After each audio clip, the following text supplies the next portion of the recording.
Welcome back, friends. I'm busy working on some tags for a junk journal, and I'm working on a garden theme, so I thought I'd show you today what I'm doing. I have some tags which I just cut out by hand. I just measured them and made little corners, and I've got some book pages on some, and then the others I've used a background which was just a package from a bar of soap that I had, which smells gorgeous, but I just love the watercolor feel to that. So I'm using those two different surfaces as the base to work on. So what I did previously, I just had some leftover napkins and I was fiddling around with them, and I thought, what shall I do with them? So I took book pages and I glued the top layer onto a piece of book page, but I also took the shadow of that, which is the second layer that you just peel away, and I've glued that down simply because it just gives another dimension to it. So you can see that there is a little bit of color there, but not very much. For those of you that have not worked with napkins before, they're either 2 or 3 ply, and you separate them when you come to use them, and this will be the top ply, and then this would be the second ply. If there's a third ply, it's usually just pretty much white, so I wouldn't bother too much with that. So what I like here is that it's similar round shaped fruit, and I've actually got similar colors. I've also got some little gooseberries, and I've got some berries that I stuck down from the napkins. And then I have some lovely images which I have from a sheet of garden paper, which has got all these lovely images and words. And I've torn some of these out, so I'll be using some of these as well. So I'm just getting ahead of being able to make the actual journal. So I'm going to start by flipping some of these things. So where I have the soap wrapper down first, I'm going to add some book page, and then onto the book page I'm going to add some of the soap wrapper. So let me just start with that. This was part of a serviette that had a little bit of pink. I'm not going to use all of it because for that size of the tag I just feel it's too much, so I'm going to tear some of that off. I'm just using a glue stick to stick down, but you could of course use gel medium or even Mod Podge. They will just take slightly longer to dry, and not a problem if you've got time, but for me now the glue stick is just the easiest. A bit sticky, but it's nevertheless the easiest. So I think I'm going to stick this on this side, not quite at the edge because there is a little bit of color and interest underneath there. And then I think what I'll do is just look for a nice little image. I don't want anything that's going to take away from there too much. Perhaps that little brush might be quite nice contrast of color. And basically what you're going to do is you're going to start layering these up, but when you work on a tag, please don't forget to do this reverse side as well, because obviously they swing around in your journals and it would be awful if one side was decorated and the other wasn't. So for this one too, I'm going to add a bit of book page and just introduce the same color range so that I could use these either with a stronger pink or with a stronger book page emphasis. And this one I think I will do not pots, I don't think. Got a little dibber here. I think I'll use the dibber, which is that little image. And then before I go too much further, I like to just use a bit of inking excuse me, and a bit of stamping.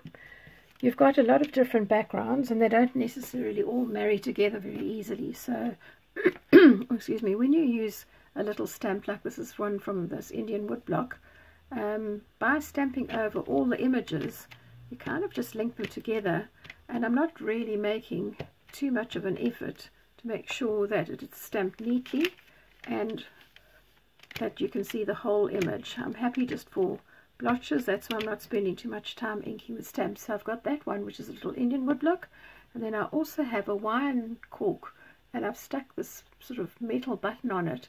It's not flat, so it's not going to stamp easily, but if I do roll this around in the ink, I pick up some of the ink and it's got rather a little pretty little pattern that comes out, and I like to just incorporate that. Sorry, I haven't got enough ink on here. Yeah, so it's more of a detailed pattern. I'll lift it up just a second to show you. So this little button just gives these little swirls and things, which I like. It just softens the look a little bit. So before I continue layering, I'm just going to do a little bit of this inking. Right, now the next thing that I'll do is that I will add some more colour to that. So this was again just an edge of a serviette or a napkin that I'd worked with, and I had a little bit of this colour left over, so I just glued it onto my book page. And I think that this one will be good for here, so I'm going to stick that up at the top. And you just continue layering like this until you feel that you are happy with what you have.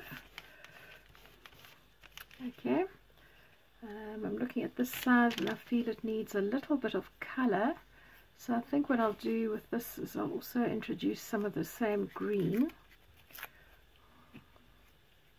I try not to work with too many different things in one project, and by that I mean if I'm working with a watercolour feel to my images, which both this soap cover have and also the little images from the wrapping paper, that's enough for me.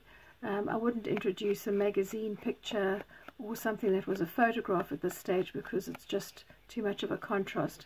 Just using a little black stamp pad to ink up the edges. This always just adds a nice frame to your border, and you'll see if you look at that, it's now looks really nice and neat, whereas this one it's slightly different. It looks a little bit lost for want of a better description because it's floating. And if I ink it up now, then you'll see that it just draws it together. So this is pretty much what the framers do when you take a picture to get framed. They put that piece of cardboard or the mount board on the inside and then a frame to draw your eye in, and you'll see that that gives it a really nice finish. So then I have some nice pieces of twine, and I have cut some lengths, approximately 15 centimeters in length, and I'm just going to thread that through. I've actually folded it in half, sorry, and I'm threading it through, and I'm going to just pull that tight, but I'm also going to tie a knot, because remember sometimes when you do tags you might want to be able to pull them in and out, and you don't want this twine to come out. So that's the one where I'm working on the newspaper background, sorry, when I'm working on the soap background with the newsprint. And then this one, which is where I'm working on a newsprint, I'm actually going to take quite a nice bold image, which is this one that has the cherry on it. I'm going to tear away a lot of this background colour. And again, if you are making small projects, just keep that little strip. It's a hint of colour that might just be useful for you in some project. I know we keep everything, don't we, when we do crafting. It's a bit nuts, but nevertheless, that's just what it is. And so now I'm going to introduce some colour here. I want the colour to be sort of big and bold on this one. So I'm going to put it upside down, and I'm just going to tear off my napkin at that point. Might even just tear a bit of this away as well on the sides, just to emphasize the stem a little bit more. I like the softness of a torn edge rather than cutting it with a pair of scissors, but if you are somebody who likes to prefer cutting, then to go ahead, you know, it's just a matter of personal choice. Right, so I'm introducing my bold colour. I'm going to lay it slightly off center because I don't want everything laying in the same direction. I'm taking some of these strips of colour that I had from tearing off on this cherry, and I'm going to now put that on the reverse side, so you can see I'm linking the colour from one side of the tag to the other. The next thing I'll need to do is introduce some of this white cherry paper so that it does tie up with the rest of the design. And that's something that you'll just get used to doing. It'll become second nature. You know, it's a bit like riding a bicycle or driving a car.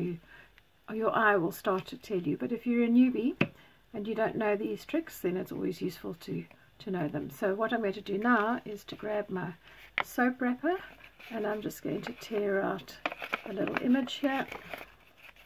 I'm not sure if I'm going to use this whole image, but let's just see how it lays up. Yeah, I could use that whole image. I could lay it on the side, so I think I'm going to do that.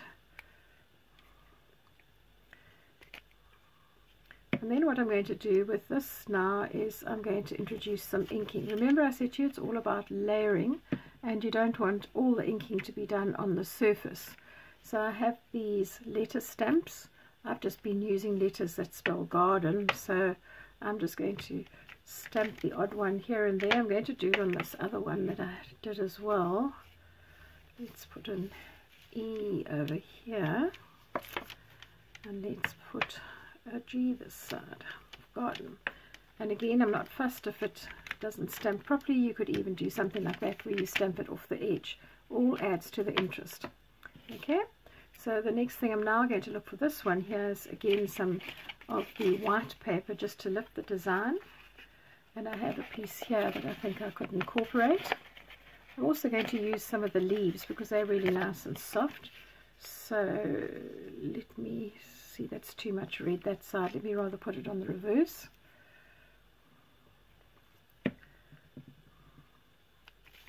Alright, so I'm going to just line that up there. I can trim away the excess of that if I need to. And let's maybe put a little bit of this green. I don't even worry if the paper is slightly wrinkled. It is going to be a junk journal after all.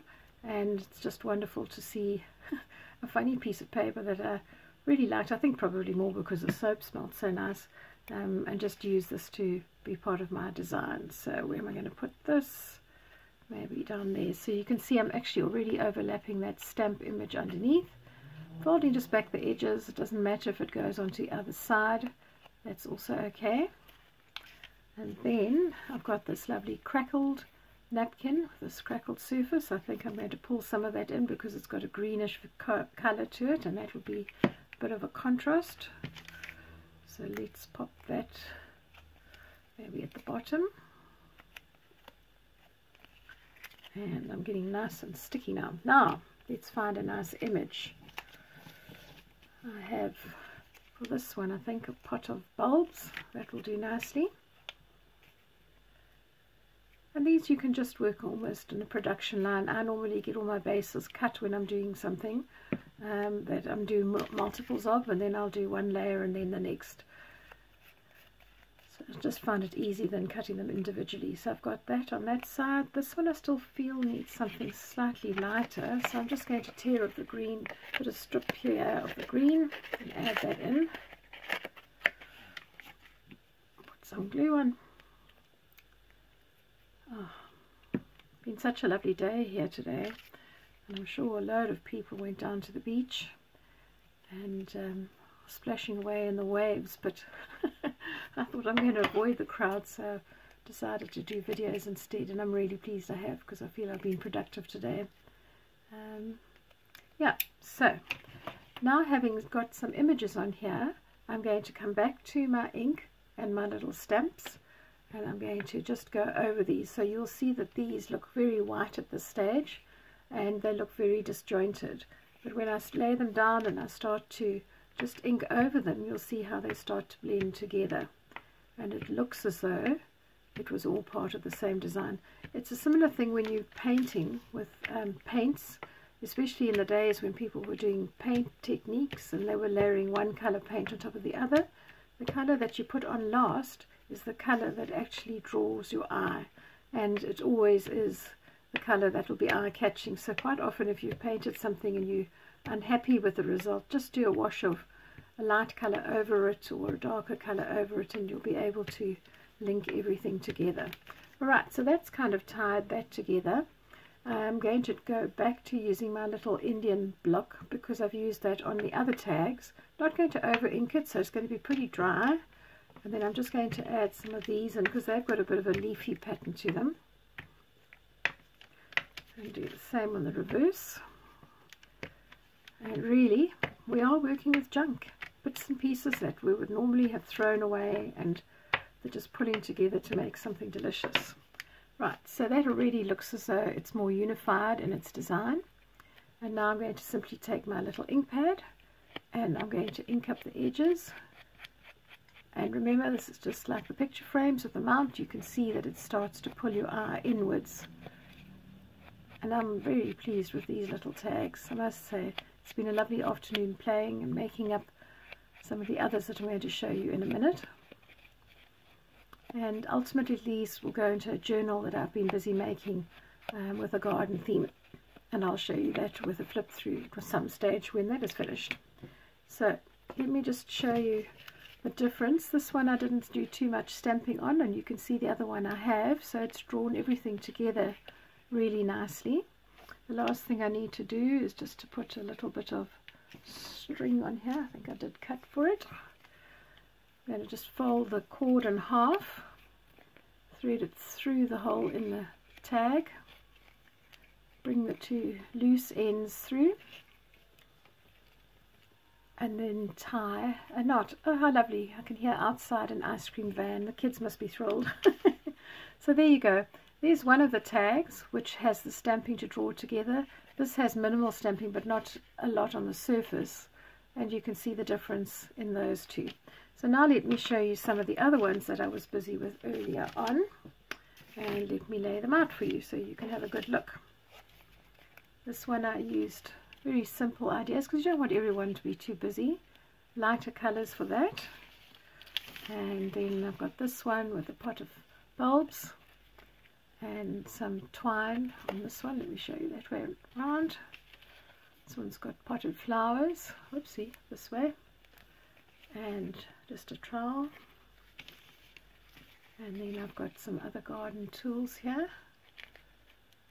Dibbers.